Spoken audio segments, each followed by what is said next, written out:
하나님 말씀입니다. 하나님 말씀 오늘 요한복음입니다. 요한복음 15장. 요한복음 15장 1절과 2절만 보겠습니다. 요한복음 15장 1절과 2절. 요한복음 15장 1절과 2절입니다.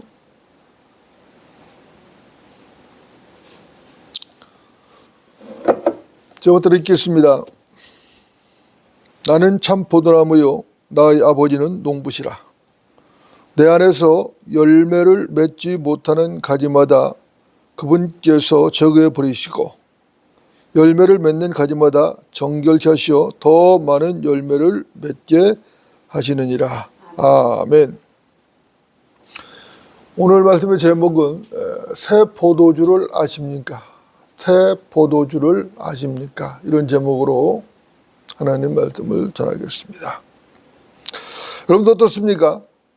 성경을 보면은 포도도 나오고 포도주도 나오죠. 성경에서 포도나 포도주는 아주 중요한 그러한 의미가 있습니다. 여러분들 그 의미가 뭔지 아시죠? 하나는 이스라엘에게 주시는 축복에 대한 상징이고 또 하나는 피의 상징입니다. 물론 포도주는 성령을 상징하는 의미도 있습니다.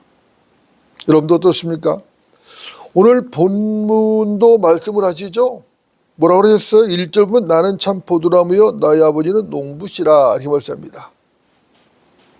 구약 성경을 보면 하나님께서 이스라엘을 축복하실 때는 풍성한 곡식과 포도주를 약속을 하셨습니다. 물론 이스라엘에 약속된 이 축복은 조건부로 주어지는 겁니다. 무조건적으로 주어지는 것이 아니라 조건부로 주어지는데 무슨 조건이냐? 그들의 행위에 대한 조건부로 주어지는 것입니다. 그 조건이 무엇이냐면은 이스라엘 백성들이 이제 출애굽해서 가나안 땅에 들어가면 그 약속의 땅이죠. 가나안 땅에 그 들어가면은 그 땅에서 하나님의 뜻대로 행하라는 것입니다. 이 조건부로 축복을 약속하신 것입니다. 신명기 11장을 먼저 보겠습니다. 신명기 11장. 신명기 11장 12절부터입니다. 12절부터 15절까지. 신명기 11장 12절부터 15절까지. 받들어 읽겠습니다. 네가 들어가서 차지하려고 하는 그 땅은 작은 산들과 골짜기들이 있는 땅이라. 하늘의 빗물을 흡수하느니라. 그 땅은 주 너희 하나님께서 아끼시는 땅이라. 주 너희 하나님의 눈이 연초부터 연말까지 항상 그 위에 있느니라. 내가 오늘 너희에게 명령하는 나의 계명들에 너희가 열심히 경청하고 주 너희 하나님을 사랑하며 너희 마음을 다하고 너희 혼을 다해 그를 섬기면 내가 그때를 맞추어 너희에게 이른 비와 늦은 비를 너희 땅에 내릴 것이니 네가 네 곡식과 네 포도주와 네 기름을 거둘 것이요 또 내가 네 가축을 위하여 네 들에 풀을 보내리니 네가 먹고 배부르리라. 이렇게 말씀을 합니다. 제가 지금 11절부터 읽었습니다. 자, 여러분도 어떻습니까? 가나안 땅은 하나님께서 아끼시는 땅이죠. 그 땅은 연초부터 연말까지 항상 하나님의 눈이 머무는 땅이라고 성경은 말씀하고 있는 것입니다. 이 말은 가나안 땅은 하나님께서 1년 내내 관심을 가지고 지켜보시는 땅이다 이런 말이죠. 주 하나님께서는 이스라엘 백성들 출애굽시켰죠. 그들에게 약속한 그 땅으로 그들을 이끌어 가시는데 이스라엘 백성들이 그 땅에서 하나님께서 명령하신 대로 행하면 그 계명들, 하나님의 계명들을 열심히 지키고 경청하고 그 하나님을 사랑하고 내 마음을 다하고 혼을 다하고 주 하나님을 섬기면 때를 맞춰서 이른 비와 늦은 비를 주겠다고 말씀을 하신 것입니다. 그렇죠? 그러면은 그 땅에서 내가 내 곡식과 내 포도주와 내 기름을 거둘 것이라고 그렇게 말씀을 합니다. 그러니까 너희들이 이제 가나안 땅에 들어갈 텐데 내가 약속한 대로 너희를 들어보낼 텐데 거기서 내가 내 명령들 잘 지키면 너희가 풍성하게 될 것이라는 거예요. 복을 받으라는 것입니다. 반대로 그들이 하나님의 뜻 가운데 거하지 않을 때 하나님의 약속은 정반대의 결과를 가져온다고 경고를 하셨습니다. 우리가 지금 신명기 11장을 읽었는데 11장 14절에 나온 포도주라는 말을 기억을 하면서 신명기 28장을 한번 더 보겠습니다. 신명기 28장. 신명기 28장 두 구절을 볼 텐데요. 먼저 15절입니다. 28장 15절.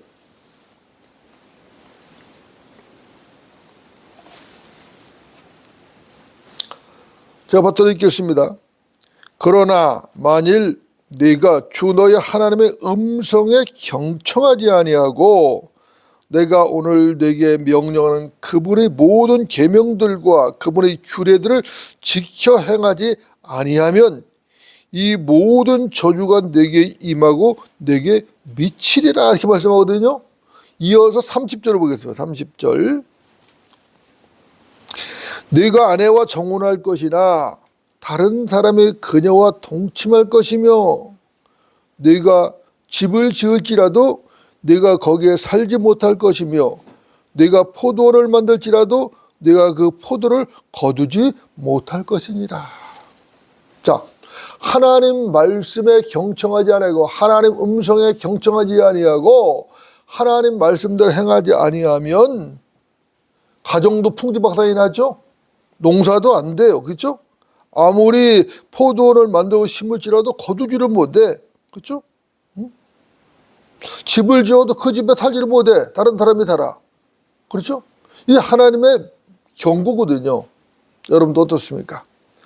진리는 언제나 분명하고 명쾌한 것이죠. 하나님의 말씀에 순종하는 것이 얼마나 소중하고 중요한 것인지를 우리가 알 수 있는 것이죠. 자, 여기서 포도나 포도주는 이스라엘에게 축복의 상징입니다. 그러나 이 포도나 포도주가 저주로 사용될 때도 있어요. 특히 이 저주는 이방인들을 향할 때에 엄청난 저주로 나타나게 되는 것입니다. 신명기 32장으로 한번 가보겠습니다. 신명기 32장. 32장 31절부터 33절까지입니다.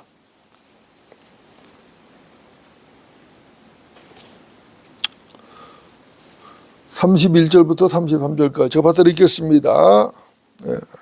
그들의 반석이 우리의 반석과 같지 않음을 우리 원수들까지도 스스로 판단하는도다. 그들의 포도나무는 소돔의 포도나무요 고모라의 들에서 나온 것이라. 그들의 포도는 쓸개 포도니 그 송이들은 쓰며 그들의 포도주는 용의 독이요 독사들의 지독한 독이라. 이렇게 말씀합니다.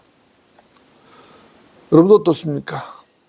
그들의 반석이 우리의 반석과 다르다고 지금 말씀하고 있죠. 우리의 원수들까지도 스스로 판단한다고 말씀하셨습니다. 그들의 포도나무는 무슨 포도나무죠? 소돔의 포도나무다 이렇게 말씀하고 있죠. 이 포도나무는 고모라의 들에서 나온 포도나무다라고 말씀합니다. 여러분들 소돔과 고모라 아시죠? 소돔과 고모라가 어떤 것이죠? 소돔과 고모라는 매우 부정적인 것이죠. 긍정적인 것이 아니에요. 하나님께서 이 점을 분명히 경고하신 것입니다. 이사야서 1장을 한번 더 보겠습니다. 이사야서 1장.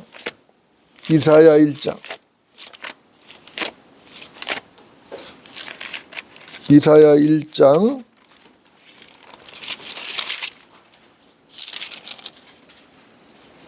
10절부터입니다. 10절부터 11절. 10절 11절. 이사야 1장 10절 11절. 자, 제가 받들어 읽습니다. 너희 소돔의 치리자들아 주의 말씀을 들으라. 너희 고모라의 백성들아, 우리 하나님의 법에 귀를 기울이라.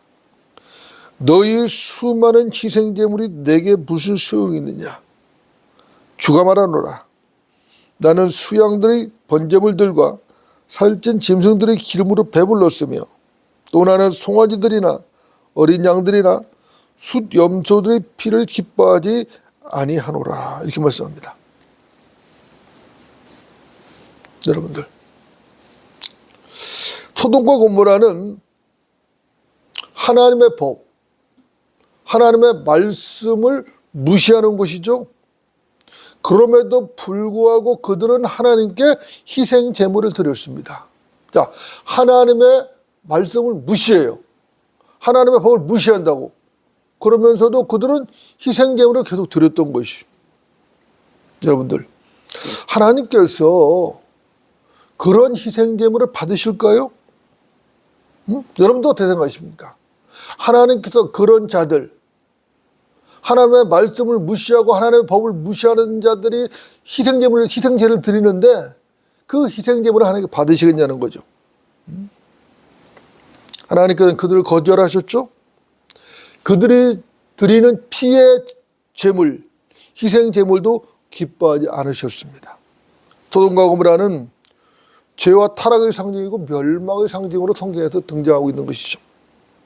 예수님께서도 분명히 경고하셨죠. 예수님께서 마지막 날들의 심판을 경고하시면서 인자가 나타난 날에도 노세인 날들과 같을 것이라고 말씀하셨어요. 누가복음 17장에 나왔죠. 자, 여러분들, 노세인 날들이 언제죠? 노세인 날들이 바로 소돔성이 멸망한 그날을 말하는 것입니다. 그날의 소돔성은 비가 오듯이 유황불이 하늘에 쏟아졌다고. 유황불이 쏟아지면 어떻게 되죠? 다 불타버리는 것이죠. 불타버린다고. 녹아버린다고. 그죠? 소돔인들은 사악하고 피에 취한 극심한 죄인들이었습니다. 그들은 타락과 정욕과 피에 취한 자들이었어요. 그들은 동성연애에 미친 자들이었다고. 여러분도 잘 아시죠? 여러분들, 남성 동성연애자를 뭐라고 부르죠? 남색자죠. 소돔이라 부른단 말입니다. 여러분, 이 소돔이라는 말이 어디서 나왔죠? 이 소돔 사람들이 소돔에서 소돔이라는 말이 나온 것입니다. 그만큼 소돔은 하나님의 말씀을 거부하고 무시하는 사악한 자들이 살던 곳이었다고. 동성 연애자들로 가득 찬 그런 도성이었다고. 그런데 그들도 뭐였다고? 하나님께 희생제를 드렸다는 거예요. 하나님께 희생제를 안 드린 사람들이 아니에요. 하나님께 희생제를 드림에도 불구하고 하나님의 말씀을 거부하며 살았던 것이죠. 수많은 제물들을 드렸다. 수송아지를 드렸죠. 어린 양을 드렸죠. 수염소를 드렸다고. 피의 제사를 드렸다고. 여러분도 어떻습니까? 하나님께서 그들의 피제물을 기뻐 받으실까요? 절대로 그렇지 않죠. 그렇죠? 하나님께서 그런 자들의 희생제물을 받으실 리가 없어요. 여러분들, 우리는 여기서 중요한 교훈을 배우는 것이죠. 오늘날에도 수많은 사람들이 하나님의 말씀을 무시하고 거부하면서 일요일마다 모여서 예배를 드린다고. 그것뿐인가요? 날마다 아침마다 새벽마다 모여서 예배를 드리고 기도를 한다고. 그러면서도 하나님 말씀을 무시해버린다고. 하나님 말씀 순종할 마음이 없어요. 하나님 말씀을 깊게 배울 마음도 없어요. 그런 자들이 주여 주여를 치며 예배를 드린단 말입니다. 하나님께서 과연 그런 예배를 받으시겠는가? 하나님께서 그런 예배를 기뻐하시겠는가? 사실 하나님의 말씀을 거부하면서 하나님의 말씀을 외면하면서 하나님께 예배를 드린다는 것은 사실은 하나님을 우롱하는 것이죠. 하나님을 모독하는 것이라고. 모독하는 것이라고. 심각한 것이죠. 하나님께서는 그런 자들의 예배에는 관심조차 없으신 것이죠. 태초에 말씀이 하나님과 함께 계셨고 그 말씀이 하나님이셨느니라. 맞습니까? 자, 그런데 그 말씀이 하나님이신데 하나님의 말씀에서 거부하는 자들의 그 믿음, 그 빗나간 믿음에서 나온 그들의 모든 종교적 행위는 가치가 없다는 것입니다. 하나님의 말씀을 존중하는 믿음에서 나온 것이 가치가 있는 것이지, 하나님의 말씀을 거부하는 자들, 그 믿음에서 나온 모든 종교적 행위는 가치가 없는 거예요. 의미가 없어요. 여러분들, 포도주도 한번 생각을 해볼까요? 여러분들, 성경 연에서 포도주의 의미는 아주 각별합니다. 성경 예언에서 포도주는 피로 나타나죠. 이것도 매우 강력하게 나타납니다. 성경을 보면 주님께서 지상 재림을 하셔야 되는데, 지상 재림을 하실 때 원수들을 짓밟는 특별한 사건이 있어요. 대사륙 사건이거든요. 아마겟돈 전쟁에서 짓밟으실 거라고. 그런데 그것을 주께서는 포도즙을 밟는 것으로 묘사하고 있다고. 포도즙틀을 밟는 것이에요. 이사야서 63장 3절을 제가 보겠습니다. 잘 들어보십시오. 나는 홀로 포도즙틀을 밟았고 백성 중에 나와 함께한 자가 아무도 없었도다. 나의 분함으로 그들을 밟고 나의 진노함 속에서 그들을 짓밟으리니 그러면 그들의 피가 내 옷에 튀어서 내가 내 의복을 모두 얼룩지게 할 것이다. 이사야도 63장 3절입니다. 주님께서 포도즙은 질겅질겅 밟는 겁니다. 피가 튀는 것이에요. 그래서 주님의 옷이 얼룩져요. 피로 얼룩져요. 그렇죠? 여러분들, 이사야 선지자 이 예언의 말씀, 이 예언의 말씀이 성취가 되죠? 반드시 성취가 됩니다. 그 성취가 어디에 기록되죠? 계시록에 기록되어 있다고. 그죠? 앞으로 성취될 것이라고. 요한계시록 14장과 19장에 생생하게 기록이 되어 있습니다. 요한복음 14장을 한번 보겠습니다. 확인해 보겠습니다. 요한복음 14장. 요한계시록입니다. 복음이 아니라 요한계시록 14장. 요한계시록 14장. 요한계시록을 요한복음이라고 말을 했죠. 요한계시록 14장입니다. 14장 17절부터 17절, 18절, 19절, 20절까지입니다.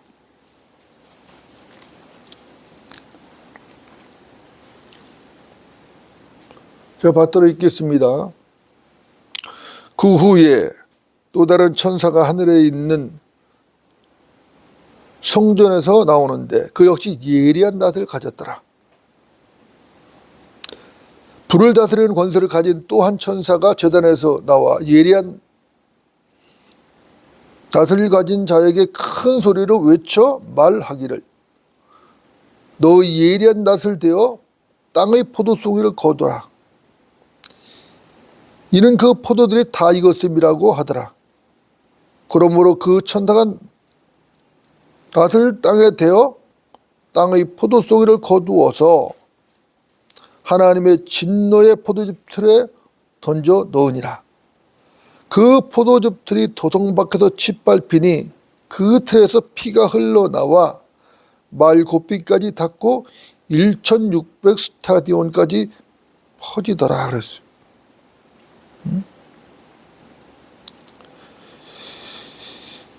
지금 아마겟돈 전쟁에도 지금 짓밟으시는 것이죠.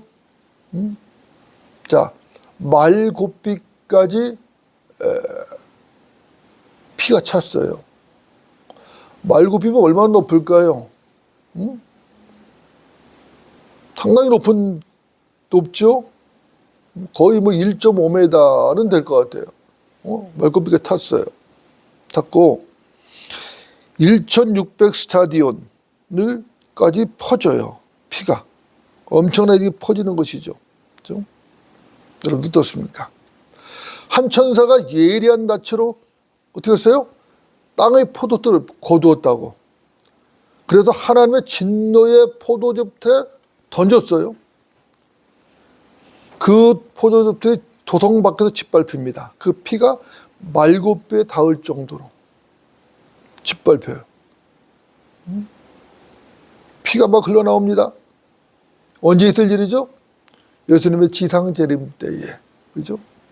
지상 재림 때에 있을 대살육입니다. 주님을 대적하는 원수들을 주께서 살육하시는 것이죠. 이 포도즙들이 계시록 19장 15절에서 말씀한 하나님의 진노의 포도즙들입니다. 계시록 19장 15절 16절 한번 제가 읽어보겠습니다. 19장 15절 16절.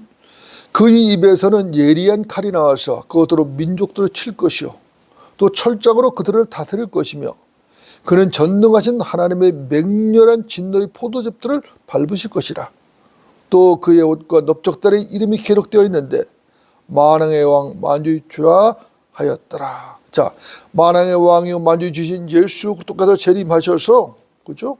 집 밟는 것이죠. 그 포도즙을 뭐라 진노의 포도즙이다. 그죠?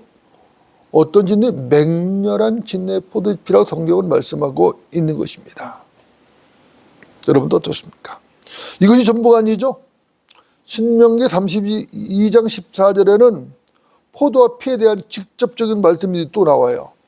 신명기 32장 14절 제가 한번 읽어볼게요. 또 신명기 32장 14절. 소의 버터와 양의 젖과 어린 양들의 기름과 바산에서 기른 수량들과 염소들과 기름진 미랄로 먹이셨으며 또 너는 포도의 순수한 피를 마셨도다. 여기서는 뭐라고? 포도의 순수한 피를 마셨다고 말씀합니다. 자, 이 구절에서 언급된 포도의 순수한 피가 뭐죠? 이 포도의 순수한 피는 예수님의 피를 예언적으로 언급한 것입니다. 지금 예언적으로 말씀한 것이에요. 물론 포도즙이죠. 순수한 피니까 포도즙입니다. 문맥적으로 볼 때는 순수한 피는 포도의 순수한 피는 포도즙인데 이것을 예언적으로 보면은 예수의 피를 지금 예언하고 있는 것이죠. 이처럼 하나님께서는 분명하게 포도와 피를 연결시키신 것입니다. 그런데 개역 성경과 개역 개정판 성경은 포도의 순수한 피를 포도즙의 붉은 술이라고 변이를 시킨 것이에요. 자, 포도즙의 붉은 술이라고 변경시킨 것입니다. 여러분들, 이렇게 되면은 어떤 일이 벌어지는가? 그렇게 되면은 포도와 피 연결고리가 끊어지는 거예요. 실종되는 것입니다. 그래서 이 구절에서 발견된 중요한 진리가 사라져버리는 것이에요. 이러니까 변제된 성경을 읽고 변제된 성경을 공부하는 자들은 이 소중한 진리를 알 수가 없는 거예요. 알 수가 없어요. 포도가 피와 연결되는 이 바른 진리를 전혀 모르는 것입니다. 여러분도 어떻습니까? 이것이 사탄의 역사입니까? 하나님의 역사입니까? 사탄의 역사죠. 그죠? 포도 열매에서 나온 액체를 포도의 순수한 피라고 말했을 때 이것은 발효되지 않은 포도즙을 말하는 것이죠. 발효된 술을 말하는 게 아닌 것입니다. 발효되지 않은 순수한 포도즙이라고. 이것이 다른 말로 뭐라고요? 새 포도주란 말입니다. 새 포도주. 여러분도 어떻습니까? 세상적인 생각, 세상적인 상식으로 온다면은 술은 어디에 있어야 돼요?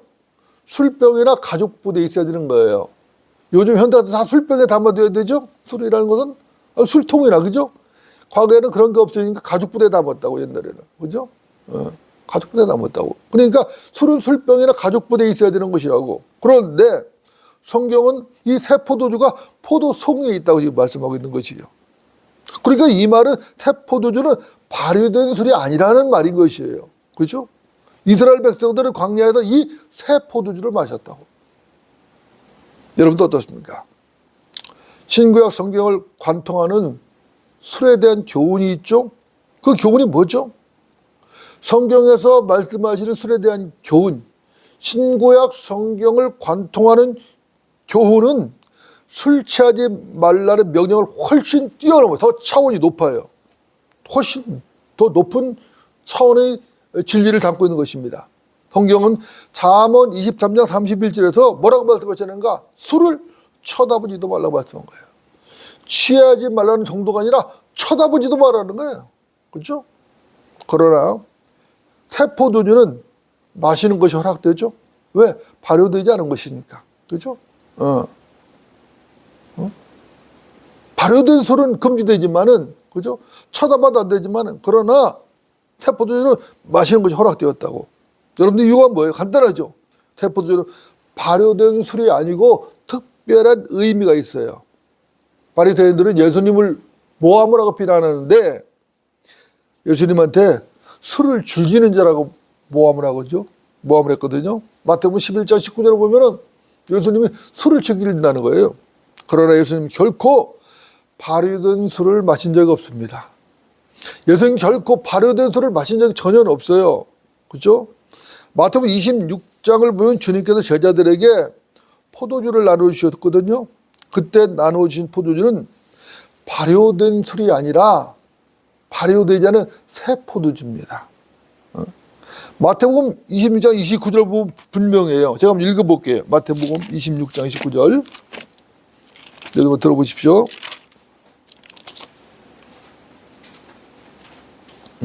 저 받들어 읽겠습니다. 내가 너희에게 말하노니 이제부터 내가 너희와 함께 나의 아버지 왕국에서 새 것으로 마시는 그날까지 이 포도 열매에서 난 것을 마시지 아니하리라 이렇게 말씀하거든요. 여러분 어떻습니까? 너무도 분명한 것이죠. 예수님께서는 이 포도 열매에서 난 것이라고 말씀하셨어요. 이 포도 열매에서 난 것 아주 확실하고 분명히 말씀하셨거든요. 영어 성경을 보면 This fruit of the vine이에요. This fruit of the vine. 이것은 이사야서 65장 8절에서 말씀하신 싱싱한 포도에서 보이는 새 포도를 말하는 것이에요. 이사야서 65장 8절을 제가 이것도 한번 보겠습니다. 제가 볼게요. 한번 들어보세요. 이사야서 65장 8절입니다. 포도송 위에 새 포도주가 보이면 누가 말하기를 그것을 상하게 하지 말라. 이는 복이 그 안에 있음이라 하는 것 같이 나도 내 종들을 위하여 그들 모두를 상하게 하지 아니하리라 그랬어요. 자, 포도송에 새 포도주가 보인다. 그것을 상하게 하지 마라. 그죠? 발효되게 하지 말라는 거죠. 그죠? 예. 분명한 것이에요. 여러분도 어떻습니까? 새 포도주는 예수 그리스도의 피를 상징하는 게 분명하죠. 그 피는 순수한 피다. 그죠? 순수한 피다. 그 피는 인간의 피가 아니죠. 하나님의 피다. 하나님의 피다. 그분의 피는 인간의 피, 죄인들의 피와는 근본적으로 다르다. 그 피는 죄가 없죠? 죄가 없는 피입니다. 그리고 정결케 하는 피다. 그 피는 정결케 하는 피며 그 피는 영원한 피라는 거예요. 영원한 피, 썩지 않아요. 그죠? 만일 예수님의 피가 단순한 인간의 피였다라면은 그 피가 결코 죄인들을 구할 수가 없는 것입니다. 죄인들의 죄를 제거할 수 없어요. 세상 죄를 제거하는 그 피가 될 수가 없다고. 그 피는 하나님의 피예요. 인간의 피와는 근본적으로 다르다고. 죄인들의 피와는 근본적으로 다르다고. 그 피는 죄가 없는 영원한 하나님의 피고 그 피는 정결케 하는 피라고. 여러분도 어떻습니까? 육체의 생명은 피에 있죠. 그죠? 주 예수 그리스도 생명이시죠? 그분 안에 영생이 있단 말입니다. 그 말은 그분의 피 안에 생명이 있는데 그 생명이 영원한 생명이라는 말씀이에요. 바로 그 피가 갈보리 십자가에 뿌려진 것이죠. 그 피가 우주를 넘어서 하늘 성소에까지 뿌려졌다고 히브리서 9장 12절은 말씀하고 있는 것이에요. 그 피로 우리가 구속받았죠. 그 피로 우리가 영원한 구속을 받았다고. 여러분들이 이미 배우신 대로 구약에서 동물의 피라는 것은 죄를 제거하는 게 아니에요. 죄를 덮었다고. 그것도 일시적으로 덮었다고. 그러나 예수 그리스도의 피는 단번에 세상 죄를 완전히 제거해버렸다고. 그렇죠? 죄인들의 양심까지도 정결케 하는 게 바로 예수 그리스도의 피라고. 그분은 하나님의 어린 양이시고 하나님의 피를 흘리셨다고. 예수님의 피는 세상 죄를 제거하는 능력이 있습니다. 그것도 일시적이거나 한시적으로 제거하는 게 아니라 영원히 완전히 제거해버린 것이에요. 세상 죄를 완전히 제거해버렸다고. 여러분 어떻습니까? 예수님의 피는 인간들의 피와 근본적으로 다르죠. 그래서 그분의 피를 상징함에 있어서도 보통의 포도주가 아니라 포도의 순수한 피, 발효되지 않은 순수한 포도즙으로 상징되는 것이에요. 그래서 성경은 그 포도주를 새 포도주라고 말을 하고 있는 것입니다. 따라서 예수님의 죽으심을 기념하는 주의 만찬을 할 때에 우리가 포도즙을 사용하는 것이에요. 이때 발효된 포도주를 사용하면 안 된다고. 새 포도주를 사용해야 된다고. 새 포도주. 예수 그리스도의 피를 상징하는 그 모형인 새 포도주를 사용해야 된다고. 그런데 많은 교회들이, 많은 사람들이 그렇지 않다고. 그렇잖아요. 발효된 걸 막 사용한다고 막. 이건 뭐냐면 그것은 하나님의 피에 대한 모독이라고. 신성 모독이라고. 이걸 분명하게 알아야 된다고. 심지어는 어떤 교회는, 어떤 목사는 막걸리를 사용한다고 주장하는 사람도 있어요.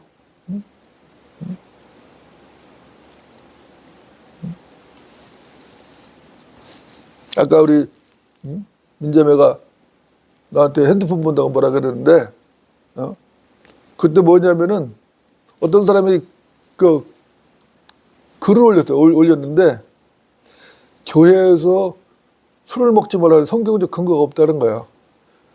담배를 피지 말라 하는데 성경적 근거가 없다는 거야. 그러면서 자기는 담배를 피해야 되고 술을 먹어야 된다는 그런 식으로 글을 해서 내가 답변을 달아줬어요. 답을 좀. 엉터리들하고.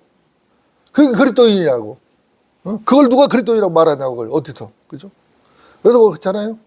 술을 먹어서 성령이 충만해질 수 있으면 마시라 이거예요. 담배를 피니까 그리스도의 군사가 돼가지고 막 복음을 잘 쳐서 하라 이거 얼마나 피라 이거예요. 그런 게 됩니까? 정반대라고. 마귀에게 완전히 속은 거라고. 속은 거라고. 여러분들 맞습니까? 여러분들 여기서 우리가 또 하나 생각해 볼 게 있어요. 그것은 바로 새 포도주는 성령을 상징하기도 한다는 것이죠. 성경에서 새 포도주는 종종 성령을 설명하는 데 사용이 됩니다. 특별히 마태복음 9장 17절에서는 예수님의 부활 이후에 펼쳐지는 새로운 경륜을 예언하면서 새 포도주가 나왔어요. 마태복음 9장 17절 제가 한번 볼게요. 마태복음 9장 17절. 제가 읽겠습니다. 또 새 포도주를 낡은 가죽 부대에 붓는 사람은 아무도 없나니 그렇게 하면 가죽 부대가 터져서 포도주를 쏟아지고 부대도 망가지게 되나 새 포도주를 새 가죽 부대에 부으면 둘 다 보존되니라고 하시더라. 이렇게 말씀하고 있어요. 자, 여기 보면은 새 포도주를 낡은 가죽 부대에 붓는 사람이 없다는 것이죠. 왜 그렇게 하면은 가죽 부대 터져버리면 포도주도 못 쓰게 되고 가죽 부대도 못 쓰게 되니까 그렇게 하면 안 된다는 거죠. 그죠? 새 포도주는 새 부대, 새 가죽 부대에 넣어야 된다는 얘기죠. 그래 둘 다 보존된다는 것이죠. 여러분들 동의하시죠? 예. 새 포도주가 성령을 말한다면 새 가죽 부대는 뭘 얘기하겠어요? 새 가죽 부대는 내주하시는 성령을 받아들이는 새로운 백성을 말하는 것이에요. 자, 낡은 가죽 부대 들어갔어요. 낡은 가죽 부대는 뭐겠어요? 이스라엘이거든요. 내주하시는 성령님을 받아들이지 못해. 그들은 율법과 자기의 의에 도취가 되어 있어요.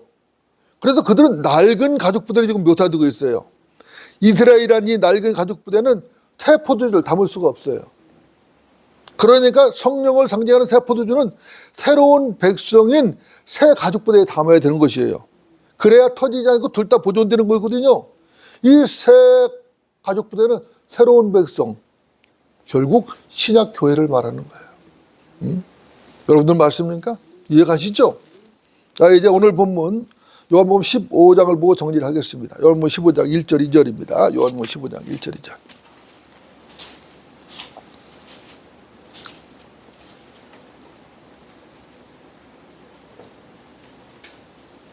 제가 받들어 읽겠습니다. 나는 참 포도나무요 나의 아버지는 농부시라. 내 안에서 열매를 맺지 못하는 가지마다 그분께서 제거해 버리시고 열매를 맺는 가지마다 정결케 하시어 더 많은 열매를 맺게 하시느니라. 이렇게 말씀합니다. 여러분 어떻습니까? 이 본문은 여러분들이 이미 배우신 대로 교리적으로는 교회에 적용될 수 없어요. 교리적으로는 유대인들에 적용됩니다. 예수님 십자가 이전이죠. 예수님이 19장에서 요한복음 19장에서 십자가 지셨어요. 이전입니다. 그러나 우리는 여기서도 중요한 교훈을 배우죠. 우리는 여기서도 영적 교훈을 배울 수가 있다고. 자, 예수님은 참 포도나무시죠. 거듭난 나는 뭐죠? 포도나무 안에 있고, 그죠? 참 포도나무이신 그분은 내 안에서 성령으로 내주하고 계셔요. 그렇죠? 주 예수도 그분은 우리의 머리시죠? 머리라고. 우리는 새 포도주로 상징된 그분이 피로 구원받은 성도들이라고. 신약 교회예요. 그죠? 신약 교회라고. 여러분도 어떻습니까? 새 포도주의 성령 하나님께서 내 안에 내주하신다는 것은 분명한 은혜죠. 엄청난 은혜입니다. 그분이 우리 머리라는 이 사실도 엄청난 은혜죠. 이것이 얼마나 큰 축복인지 여러분들 아셔야 되는 거예요. 그렇죠? 그분께서 내 안에 계시고 그분께서 우리의 머리가 되셨다는 사실이 얼마나 큰 축복이고 위대한 것인지를 우리는 알아야 된다고. 우리는 하나님께로부터 난 하나님의 아들들이죠. 그분은 우리의 아버지가 되셨습니다. 우리는 하나님의 아들들이고 하나님은 우리의 아버지가 되셨어요. 그렇죠? 이것은 혈로나 육신의 뜻으로나 사람의 뜻으로 난 것이 아니에요. 이것은 순전히 하나님에 의해서 된 것이에요. 예수의 피에 의해서 성령의 역사에 의해서 된 것이에요. 이것도 거듭남이라고 말하는 것이라고. 그렇죠? 우리는 하나님에게서 난 사람들입니다. 우리는 하나님의 아들들이죠. 그분은 우리의 아버지예요. 우리는 그리스도와 함께 유업의 공동 상속자가 되었다고. 이 위대한 일이라고. 여러분들 이 위대한 축복을 아십니까? 여러분들 이 위대한 축복을 아셔야 된다고. 이것은 구약 성경에서 이스라엘 백성들에게 축복으로 주신 포도주보다 훨씬 더 놀랍고 훨씬 더 위대한 큰 축복이에요. 구약의 이스라엘 백성들은 땅의 축복을 약속받았어요. 그러나 우리는 어디죠? 하늘의 축복이라고. 전혀 차원이 다르다고. 우리는 주 예수 그리스도의 그 영원한 피로 구원받았습니다. 주 예수의 피는 영원한 것이에요. 취소가 없어요. 한번 구원받으면 영원한 것이에요. 한번 적어봐도 영원한 것이라고. 에베소서 5장 18절을 말씀합니다. 술 취하지 말라. 그것은 방탕한 것이니 오직 성령으로 충만하라. 이 구절에서 말씀하는 이 술은 발효된 알코올을 말하는 것이에요. 발효된 알코올에 취하지 말라는 것이죠. 오직 뭐로 충만하라? 성령으로 충만하라. 그렇죠? 오해하면 안 돼요. 에베소 5장 18절에서 말하는 술은 새 포도주가 아니에요. 이건 발효된 술, 썩은 술이라고. 오해하면 안 된다고. 여러분 어떻습니까? 하나님께서 우리에게 요구하는 게 무엇이죠? 하나님께서는 우리가 성령으로 충만하기를 원하십니다. 그죠? 그래서 진리의 지식에 이르기를 원하시는 것이에요. 그래서 하나님의 일꾼, 그리스도의 좋은 군사가 되기를 원하시는 것이에요. 하나님께서는 거듭난 모든 성도, 주 예수 그리스도의 피로 씻음받고 구원받은 모든 성도가 성령으로 충만하기를 원하신다고. 여러분들 성령으로 충만하십시오. 그래야 열매를 맺습니다. 그래야 그리스도의 군사가 됩니다. 그래야 하나님과의 올바른 관계 속에서 승리의 삶을 살게 되는 것입니다. 우리는 새 포도주에 참여한 사람들입니다. 여러분 모두 성령으로 충만하시기 바랍니다. 그 성령의 충만함으로 주님을 찬양하고 주님을 높이며 주님께 헌신하기를 바랍니다. 다시 오실 주님을 기다리시기 바랍니다. 이것이 성도의 삶이에요. 세상에서 발효된 술에 취하고 해롱해롱하는 게 성도의 삶이 아니라고. 그건 마귀적인 삶이지. 근데 얼마나 많은 사람들이 정말로 저 사람이 정말 그리스도인일까? 저 사람이 정말 하나님의 사람일까? 의심받을 만한 사람이 너무나 많다고 지금. 그런데 그런 사람들은 버젓이 가서 하나님께 예배를 드린다고. 헌금도 한다고. 찬양도 한다고. 그런데 하나님께서는 그런 것은 받지 않으신다라고 분명히 말씀하고 계시다고요. 여러분 모두 성령으로 충만해서 하나님을 바르게 섬기는 바른 성도들이 되어야 할 것입니다. 기도하시겠습니다.